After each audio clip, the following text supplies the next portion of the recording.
Salut et bienvenue sur le Squigard. Donc première chose que vous pouvez remarquer, c'est que j'ai un fond vert derrière moi et c'est peut-être la première fois pour certains que vous me voyez à la caméra. Donc avant d'aborder le sujet de cette vidéo, je vais en profiter de ce nouveau fond vert, grâce au tipeur que je remercie évidemment, pour me représenter à nouveau. Donc moi je suis Clément, et j'ai un chat de pseudo, et je travaille avec Sam sur la chaîne The Squigard depuis un moment déjà, en fait depuis le tout premier Faction Focus Skaven que vous avez pu voir sur la chaîne, et si mon visage ne vous est peut-être pas familier, peut-être que vous reconnaissez ma voix, car je suis celui qui s'occupe des vidéos pour les débutants depuis le début.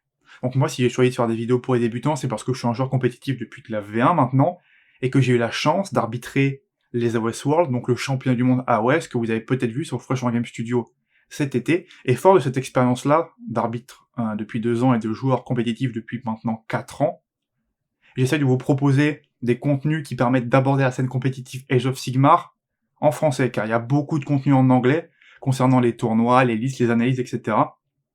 Et pour continuer dans cette lancée, dans cette vidéo, on va aborder un sujet très important qui n'a pas été encore abordé sur la chaîne, c'est comment se préparer à son premier tournoi en tant que nouveau joueur. Donc je vais vous parler de plein de choses, notamment concernant les règlements des tournois, mais aussi concernant le matériel à apporter dans un tournoi, l'état d'esprit à avoir lorsqu'on va dans un événement compétitif et comment on fait correctement sa liste pour ce genre de rassemblement. On va commencer par ce qui est selon moi la règle numéro 1 lorsque vous participez à un tournoi, c'est de lire correctement le règlement. Ça peut paraître évident, mais croyez-moi, tout le monde ne le fait pas. Il faut faire ça pour différentes raisons. Déjà, pour connaître les horaires et le lieu du tournoi. Même si ça, vous pouvez le retrouver facilement sur les réseaux sociaux ou en lisant uniquement les 2 premières pages d'un règlement du tournoi. Donc la deuxième raison pour laquelle il faut lire correctement le règlement, c'est parce que vous allez retrouver toutes les informations nécessaires en termes de restrictions, mais aussi en termes de règles appliquées dans ce tournoi. Si vous avez de la chance, vous retrouverez les scénarios joués pendant l'événement, donc ça va vous permettre de réfléchir à votre liste de manière plus approfondie. Par exemple, si dans le tournoi vous avez un scénario qui donne l'avantage aux héros puissants, vous allez peut-être privilégier dans votre liste des héros assez résistants. Mais vous avez aussi besoin de lire le règlement du tournoi pour savoir si vous avez des restrictions en termes de liste. Ça arrive parfois dans les tournois qui ont une vocation plus fun que compétitive, on va dire, d'appliquer des restrictions afin de mettre tout le monde sur le même niveau de puissance, ou du moins essayer.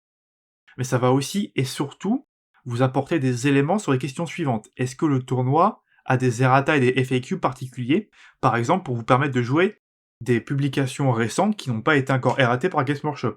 Ou alors pour les tournois qui ne font pas ça, car malheureusement tous les tournois ne le font pas, est-ce qu'il y a des restrictions en termes de publication, justement car ces publications n'ont pas été erratées? Ça peut arriver, donc il faut lire le règlement, car cela va vous permettre d'éviter de soumettre une liste d'une armée que vous ne pouvez pas jouer pendant l'événement.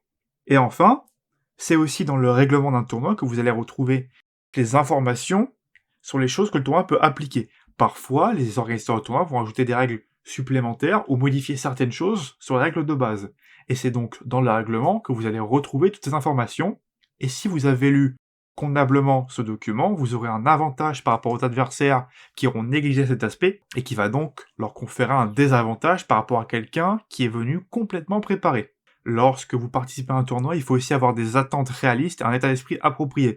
C'est-à-dire qu'il faut bien comprendre que dans un tournoi, les personnes qui viennent pour faire un podium ou pour gagner, ce ne sont pas la majorité des joueurs. Si vous êtes un joueur débutant qui a cet a priori, il faut absolument vous retirer cette idée de la tête. La plupart des gens qui viennent jouer à un tournoi, ils viennent jouer à un tournoi. Et donc vous allez vous retrouver avec des gens qui, comme vous, ont pris du temps pour peindre l'armée, monter l'armée, et qui l'affectionnent tout particulièrement. Retenez bien qu'un tournoi, c'est avant tout un lieu de rencontre entre hobbyistes et joueurs de Warhammer. Et c'est donc un des meilleurs endroits pour rencontrer des nouveaux joueurs et se créer un cercle de jeu, et voire même un cercle d'amis. Car au-delà de l'aspect jeu du tournoi, qui peut s'étaler sur 1, 2, 3 jours pour les plus gros événements, vous avez aussi toutes les choses qui s'articulent après le tournoi. Il n'est pas rare qu'après un événement, vous vous retrouvez avec des joueurs que vous avez rencontrés ou des amis que vous connaissiez déjà, pour sortir, discuter entre joueurs de Warhammer, et ça c'est vraiment quelque chose de très précieux. Et j'ai remarqué, en lisant différents guides en anglais pour préparer cette vidéo, que cet aspect communautaire, il n'était pas mis en avant plus que ça. Et je trouve que c'est important de le rappeler. Retenez bien que les games c'est important, mais que la troisième mi-temps l'est tout autant lorsque vous êtes joueur de Warhammer, et que c'est peut-être une des choses qui fait le bonheur de ce jeu, c'est l'aspect communautaire et les rencontres que vous pouvez faire. Et donc moi je vous donne un conseil de manière personnelle qui vient de mon expérience de joueur mais aussi d'organisateur de tournoi. Si vous faites un tournoi qui est pas dans votre région, même dans un pays étranger, prenez de l'avance sur vos réservations d'hôtels ou de logements afin d'être le plus près possible du lieu de l'événement. Cela vous permettra de profiter pleinement des choses qu'il y a autour du tournoi qui peuvent être soit dans la ville, soit dans un village ou soit à l'hôtel, afin de pouvoir décompresser et faire des rencontres. C'est vraiment un aspect très important, je pense, et c'est à ne pas négliger. Il est toujours plus avantageux d'être à 5 minutes à pied d'un tournoi pour se lever plus tard, ou alors profiter de sa soirée, que d'être à 30, 35, 40 minutes de l'événement en voiture et de se retrouver seul, isolé le soir à ne rien faire. Et donc moi, ce que je vous conseille pour votre premier tournoi, c'est d'adopter un état d'esprit où vous venez passer un bon moment. Évidemment, vous venez aussi pour remporter des parties. Et si vous êtes quelqu'un qui a un état d'esprit compétitif, c'est tout à votre honneur. C'est très important d'aimer et de savoir se dépasser afin de donner le meilleur de soi-même, même dans le wargame. Mais retenez bien que de passer un bon moment avec son adversaire, avec une partie plaisante et d'être quelqu'un de fair play, c'est beaucoup plus important que n'importe quel résultat que vous pourrez avoir lors d'une partie. Ça, c'était concernant l'aspect communautaire, les choses à savoir ce que vous faites en tournoi, comment ça se passe, etc.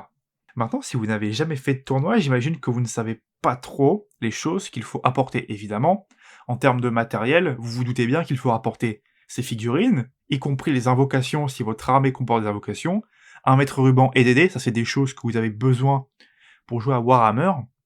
Mais en tournoi, il faut aussi prendre bien en compte que votre adversaire ne connaît pas forcément vos règles. Donc, prenez avec vous votre livre d'armée et tous les suppléments des choses que vous jouez, et n'oubliez pas de rapporter le manuel du général en date afin d'avoir avec vous les règles de base et les règles liées au scénario que vous jouez pendant le tournoi. N'hésitez pas aussi à prendre avec vous différents documents qui vous permettront de rappeler vos règles.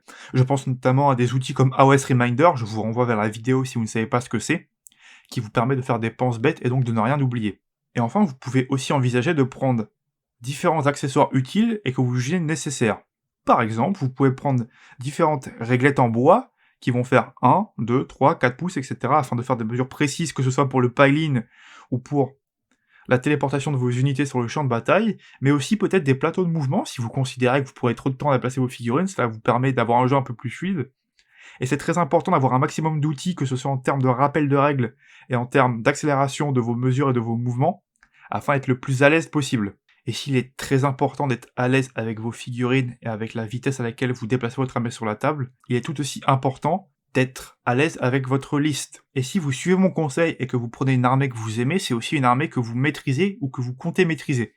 Choisir une armée que vous maîtrisez dans un tournoi, c'est essentiel, notamment pour des contraintes liées au temps. Une partie Age of Sigmar, ça dure 5 tours. Et contrairement à une partie dans un Games Workshop, chez vous, ou en club, le temps imparti pour une partie en événement compétitif est assez limité. Vous avez donc la responsabilité de finir la partie à temps. Surtout lorsqu'on sait que maintenant la plupart des tournois vont imposer l'horloge d'échecs et donc diviser par 2 le temps imparti à chaque joueur. Si vous êtes incapable de finir votre partie en 1h30, vous allez vous retrouver pénalisé et donc frustré, ce qui n'est pas bien. Maîtrisez votre armée et lorsque vous construisez votre liste, surtout, jouez une liste où vous avez la certitude d'arriver au bout à chaque fois, ou alors au moins de finir vos 5 tours en 1h30. Et même si la responsabilité du temps imparti est liée aux 2 joueurs, si vous jouez votre armée correctement, donc que vous avez maîtrisé vos règles, que vous connaissez vos règles de base, que vous connaissez vos règles d'armée, que vous savez comment marche le scénario, que vous avez lu le règlement du tournoi et donc que toutes les restrictions liées au tournoi, vous ne les apprenez pas pendant une partie, que vous avez apporté différents matériels en termes de rappel de règles, mais aussi en termes de mouvement pour faire gagner du temps, votre expérience en tournoi n'en sera que meilleure. Concernant la composition de votre armée, si vous êtes un débutant, je vous conseille de ne pas vous préoccuper de la méta plus que ça. Évidemment, cela ne veut pas dire que vous devez faire votre liste n'importe comment. Renseignez-vous sur internet, lisez bien votre Battle Tome, et si vous ne les avez pas vus, n'hésitez pas à voir les factions focus présentées sur la chaîne.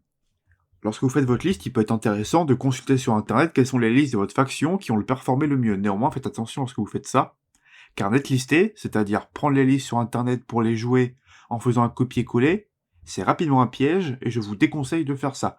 Inspirez-vous, trouvez votre propre identité, et au fur et à mesure des parties et des tournois que vous allez faire, vous allez gagner en expérience et donc augmenter vos chances de victoire. Voilà, c'est tout pour cette fois. Si la vidéo vous a plu, n'hésitez pas à laisser un pouce bleu et à poster vos remarques en commentaire. Si vous avez également des questions concernant des points qui n'ont pas été abordés dans cette vidéo ou des choses que vous n'avez pas comprises, n'hésitez pas à poser votre question en commentaire et on y répondra le plus rapidement possible.